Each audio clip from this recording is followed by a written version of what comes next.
Hello, hello, hello. Good afternoon, everybody. This is Dr. Demia here, checking in with you. I know I typically don't come on a Thursday, but my spirit is telling me to come on and hop on and talk to you all because I really want to share. One, I want to open up the floor and for any Q&A because I want to talk about my book that is out and has been out for about 2 weeks now. Decisions by Fire: 3 Phases to Sharpen Your leadership strengths and sharpen decision making. So I want to talk about one part in the book specifically, and I want to open up the floor for any questions. Right. And just to give you a little peek into some of the content in the book that I find that will be valuable for you, especially as a leader. I have read the book over again. I have people reading the book now and are really finding pieces of the book extremely valuable for the work that they do. And so I wanted to show you in the table of contents, it is aligned to the change the narrative framework, because in this work that we do, the whole idea of public education and what we're doing and why I'm doing what I'm doing is because we need to change the narrative for our kids. Our marginalized kids are not getting the service that they deserve and that they're supposed to have, right? Because we are still working in a very antiquated system that doesn't allow us to really move the needle the way it needs to be. And the world has changed and evolved. Everything around us has changed and evolved. We have AI. We have kids who are brilliant when it comes to technology, but we are still teaching in the same way that we taught 75 years ago, 100 years ago. Make it make sense. The math is not mathing, right? And so today I wanted to hop on and let me backtrack. The math is not mathing, and there has to be something that we are doing collectively as the adults, because we know that this system is not working. We know that the system is not built for students who don't have the basic necessities, or have the basic necessities but are lacking and need support and differentiation in other areas. We know that we need to do something to close that gap. And what we're doing right now is not working. So my purpose is communicating with and to you so that, one, I know if you're in education as an education leader, you already know that this is happening. You are living it and breathing it every single day. And you living and breathing it every single day is creating anxiety. It is creating feelings of discomfort, right? And so don't get it twisted. When we talk about moving beyond comfort into your discomfort zone, we're not talking about what school leaders are experiencing when it comes to what's happening in schools right now. As a leader, I have been a leader for 14 years, okay? As a school leader, as a principal, my first experience in leadership, I didn't know what I didn't know. And I didn't have the support of a coach or a mentor to guide me in the right direction. And so I was leading from my value system. And I'm telling you right now that value system that I led from has been the foundation of why I've been so successful as a school leader, right? Which is why I've been successful in coaching leaders, which is why every assistant principal I've ever worked with is still a principal now, right? You hear the 3 things, and I titled this live as being, 3 steps to avoid burnout as a leader. And there are many steps, right? But the 3 foundational steps, which is also discussed in Decisions by Fire, is in the first phase, mind the gap. As a school leader, it's easy to get burnt out. As a teacher, it's easy to get burnt out.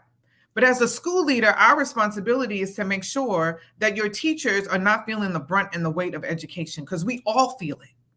But as a leader, it's your responsibility and mine to make sure that our teachers don't feel it in that way. And so how do we do that as a leader? 3 steps that you need to take, and they're all under the umbrella of value systems. And we talk about values, but people don't talk about it enough, and they don't talk about it at the level that it should be discussed, right?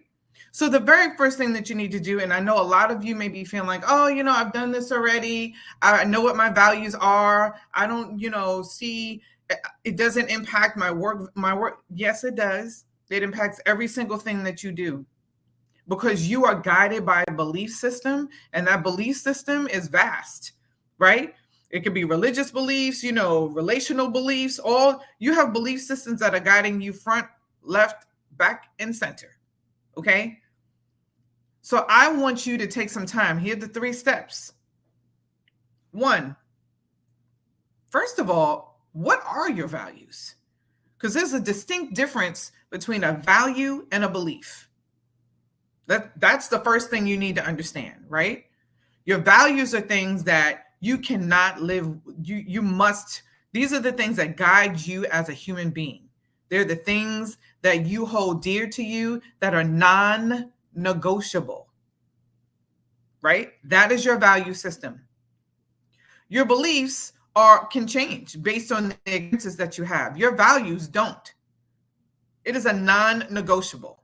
Most of the time, your values come from deep-rooted experiences as a child, growing up, young adult, all of those things. Your values are built off of a foundation. They are the foundation of who you are as a human being at your core. Your beliefs are not, right? They come from your values, but they're not your values. Let's make sure that we understand that distinct difference between the two, okay?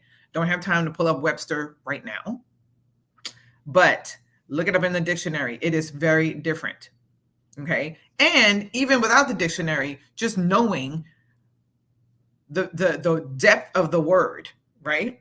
And building your own concept of what those 2 words mean is really critical here. So I want you to, 1, the first step is, what are your values?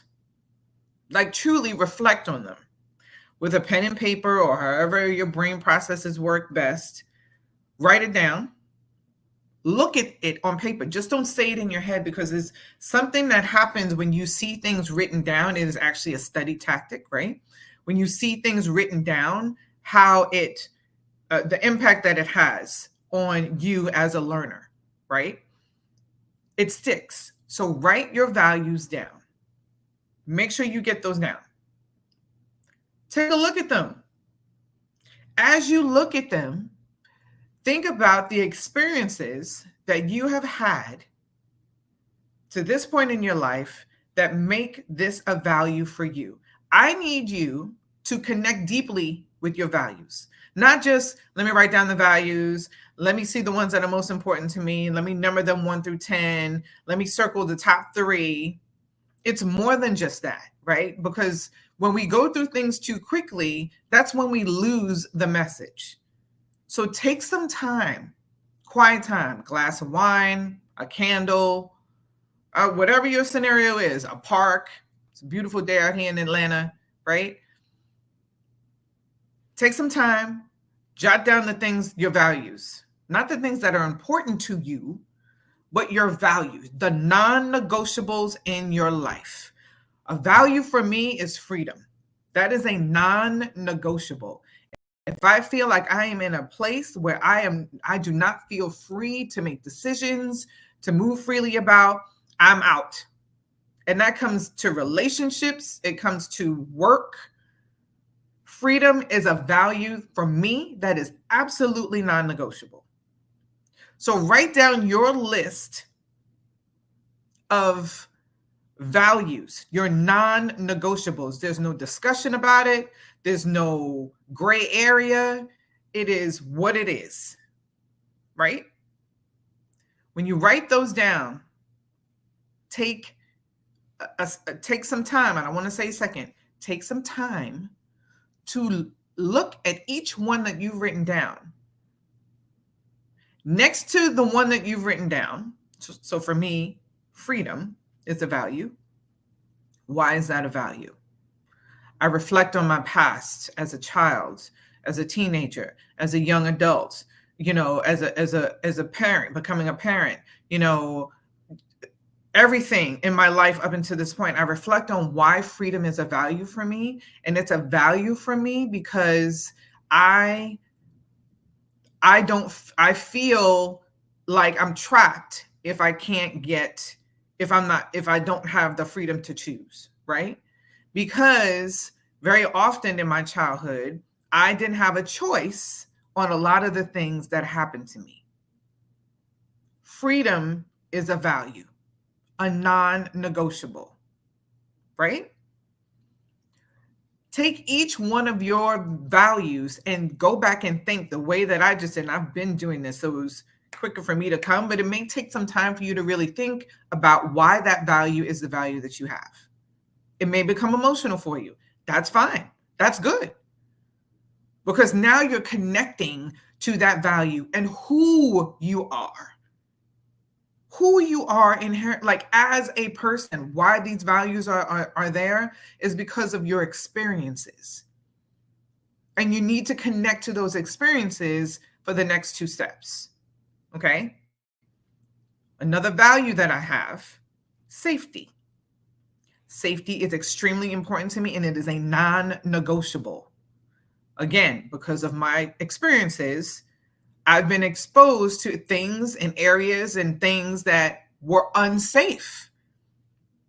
And so for me, especially becoming a parent, safety is a non-negotiable. Even as I'm still a parent, right? But she's older now. She's a grown woman. Still a non-negotiable. So that's what I need you to do. That's the first step. Okay?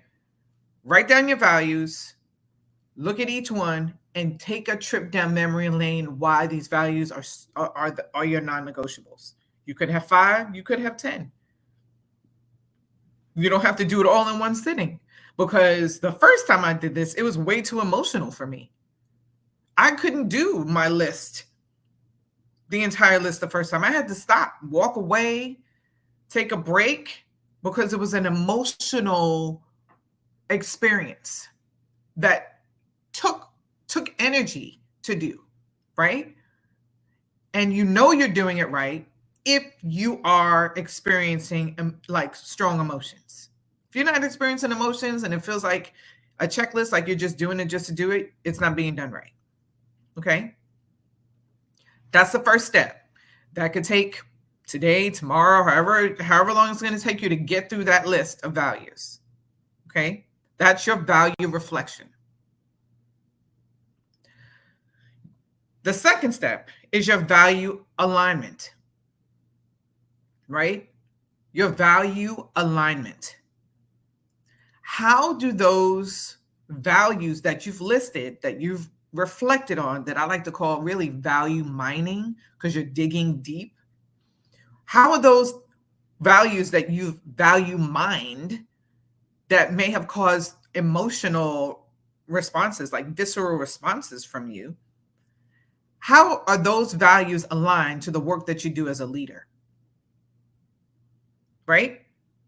How are the values that you've listed aligned to the work that you do as a leader? Now, if you have a list of, say, 20 values, you may want to pick the top 3, right? And how you pick the top 3 is totally up to you. You can go down and say, like, this is the absolute, I can't, all of them are non-negotiables. So you shouldn't have anything on your list that's a non-negotiable.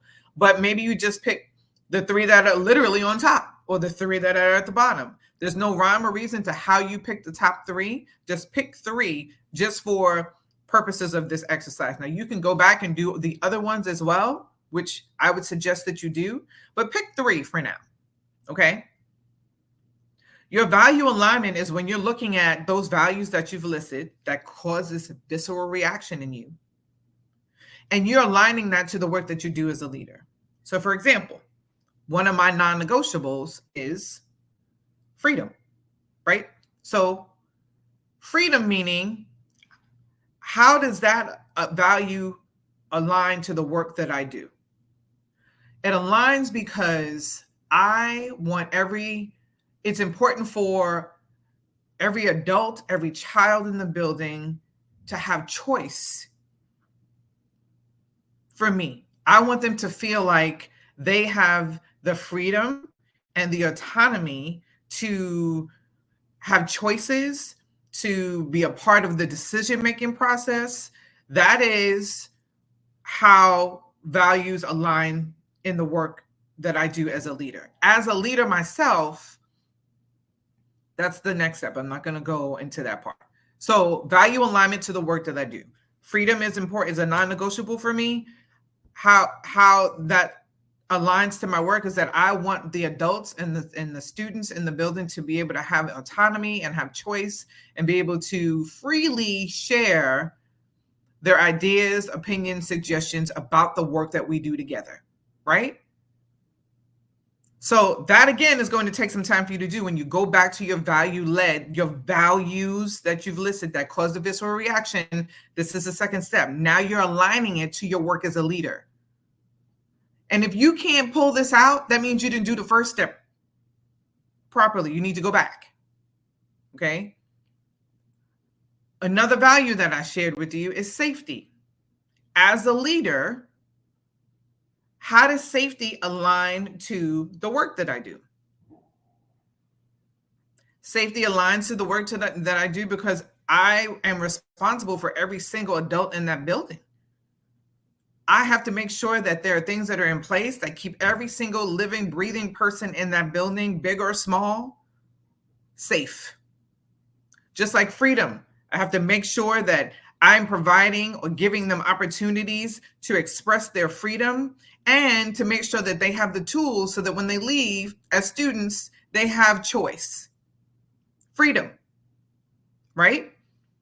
So that's the second step. The first step is value mining, which is reflections. Take some time to do. Don't do it quickly. The second step is your value alignment, your values and how it aligns to your work as a leader.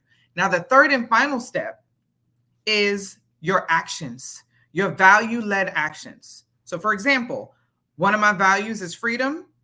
How it aligns to my work as a leader is that I want to make sure that students leave with the opportunity for choice, that adults and students in the building have the freedom to share their ideas, to share their opinions, to do things differently, freedom of choice. My actions, how I'm going to make sure that that happens is I create systems now to have staff input. I create systems now where I gather student feedback so that they have choice in the things that they do as a school, that they're learning in school. Another value I have is safety. That's a value. How it aligns to the work that I do is that I'm responsible for every living, breathing person in that building and making sure that they're safe, right? How my value-led actions now, what will I do to ensure that every living, breathing person in that building is safe? I'll give you an example of how I did that.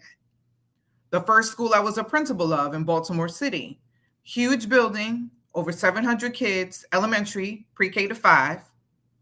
There were doors everywhere. First floor, second floor, back, the kindergarten rooms had doors that led outside. There were at least 35 entry points into our school building with no security because they didn't give security in elementary school. So my job, if safety is a value for me, which it is non-negotiable, I had to make sure that those buildings, there was a process in place that those buildings were, the doors to every part of that building was secured. That there was a process in place that no one opened the doors to the kindergarten classrooms, no matter if somebody knocked on the door, that we had signs and directional arrows to show people where to go to enter the building properly, because people were entering the building the wrong way before I got there, right? So people just felt like they can come in the building all willy-nilly. How is that safe for kids and adults? That's a value of mine. Here's where the burnout comes from, leaders. If you are operating in opposition of your values, you are going to experience burnout, period. I'm not even talking about the workload right now. That's another conversation. I'm talking about the very, very start of where burnout occurs. And what happens is, as leaders, and I know because I've experienced this myself, is that we feel like we can do it all, but we can't. We know that there are many things that we can do in a building as a leader, but we shouldn't have to do all of those things because you have a team. But the first thing that you need to do as a leader is to make sure that your values are aligned to what you do as a leader, and that you have the actions that you are doing that with. Let me give you an example. And I believe I mentioned this before. I worked with a school, and when I asked the staff of over 100 about their values, and then I asked them, just out of curiosity, how many of you in here, over 100, put respect as a value? They all raised their hand. Every last one. My next question for them is, if respect is a non-negotiable for you, right? Absolute non-negotiable. You're a parent, your child is being disrespectful. You have a niece or a nephew and they're being disrespectful. What do you do as an adult when a child is being disrespectful to you? And respect is your value. What do you do when respect is your value and you feel like your value is being violated every single day because students in your class or your building are not respecting your value? Not like, what do you do? When your value is violated, that creates burnout. If your value is not in alignment to your work, that creates burnout. So for leaders who are feeling the weight and the brunt of the work, the first thing you need to do to avoid burnout is take those 3 steps that I just shared with you. And it will take a little time. If you want to do it right, it will take a little time. It will be an emotional experience if you're doing it right. Okay? Avoiding burnout begins with you, leaders. It is not something that other people are responsible for. It is something that you and only you are responsible for. And how you figure out what's causing your burnout is to figure out and know wholeheartedly what your values are, how those values align to your work, and then what those actions look like when you are working. And if those values are being violated in the work that you do. So I'll give you an example. As a school leader, I was a school that was on the persistently dangerous list, comprehensive school. The person overseeing, the executive director overseeing me and the area that I was in, allowed for autonomy, which was beautiful. Imagine though, if I had a supervisor who didn't allow for autonomy, who took my freedom away in my decision making, I would be miserable. And the second school, where I was a founding principal of an all-girls middle school, that's exactly what happened. Because freedom is a non-negotiable for me, the person who was overseeing, my executive director overseeing me at the time, took my freedom away. The job that I loved so much and was so proud of being the founding principal of this all-girls school, I now hated going into work. As much as I loved seeing my girls, working with my staff, I did not like going into work. Why? Because my value of freedom was violated. That causes the stress and burnout. So that's what I need you to do, leaders. Check in. What are your values? Right? How does it align to your work? If you're feeling burnout, and examine like the decisions that you're making, is it aligned to your values, right? Because at the second school, the work that I was doing weren't decisions that aligned to my values. The executive director violated a non-negotiable for me. I started to stress out. I started feeling burnout where I thought I never would as a school principal, because I loved it so much. So make sure that you are taking the time to do that, leaders. If you have questions, Put a Q in the comment so we can keep the conversation going. I'm streaming on StreamYard, so I'm on different platforms. I can't pull people in, or maybe I can, and I just haven't learned it yet. If you know, let me know, because I don't know how to do that. But I really want to talk more about the value system that you have and really dig in deep on that, because it is not a surface level practice. It is real talk that will be the identifier. That will be the key to let you know when you're feeling burnt out, it's because your values are being violated. So think about that. Think about the work that you do. Think about, are you happy getting up, going to work every day as a school leader? Why? Is it because it's what you're told you want? Like, why are you happy getting up, going to work every day as a school leader? Though the answer to that question should connect directly to your value system, your non-negotiable. Absolutely. I've always been a disruptor. It's who I am. I value disrupting the status quo. I value pressing the questions and asking why. I was always that kid. Well, why? Well, why that? I wanted to know. That's one of the reasons why I wanted to become a principal, right? Ask yourself if you're happy doing what you do as a school leader. And why? I'm in chats and I see school leaders communicating all the time that they are burnt out. They are tired of the work. The value system hasn't changed. It hasn't changed. What has happened is that their values have been consistently violated, or they are operating outside of them, out of alignment. So let's keep the conversation going. I had to hop on because it's been on my spirit, and I've been seeing a lot of chit chat going on in these separate groups that I'm in. And, we need people like you who are committed to the work of education, especially public education.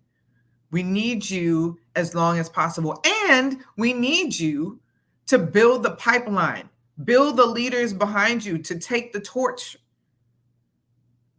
Okay. So I would definitely want to keep this conversation going. I usually come on Monday nights.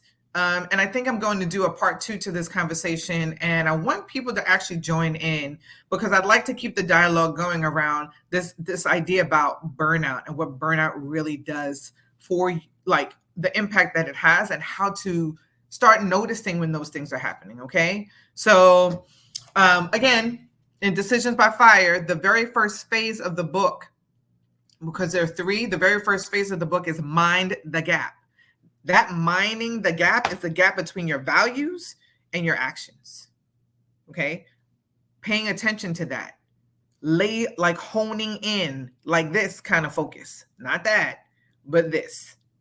Okay. It will really, really help you in terms of, how you're feeling about the work that you're doing. So if you chimed in, thank you for chiming in. If you're watching the replay, hit me in the comments. Let me know what you're thinking about. Let me know if this resonates with you in some kind of way. And let's keep the conversation going. Okay.